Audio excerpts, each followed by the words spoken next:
Argentina versus যদি দুর্দান্ত কিছু মুহূর্ত টুকানি হয় তাইলে আমার মনে হয় 1 নম্বরে থাকবো যে লাউতারো মার্টিনেজ যে গোল করার পরে যে মেসির কাছে গিয়ে যে সেলিব্রেশন বা উদযাপন করছেন 1 নম্বরে ওটা থাকবো। আর 2 নম্বরে যেটা থাকবো এটা লোক খুবই খুবই খুবই স্পেশালি, কারণ হইলে গিয়ে আপনারা এই মুহূর্তে স্ক্রিনের যে ফটোটা দেখলাম, মেসি যেখানেও থাকুক না কেন রদ্রিগো ডি পল সেখানেও মেসির গালাত আছে, মাঠে কিংবা মাঠের বাইরে সবসময় মেসির গালাত রদ্রিগো ডি পল,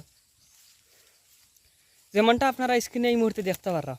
মাঠে যেমন রদ্রিগো ডি পল সবসময় মেসির পাশে থাকে, মাঠের বাইরেও রদ্রিগো ডি পল সবসময় মেসির পাশে থাকে।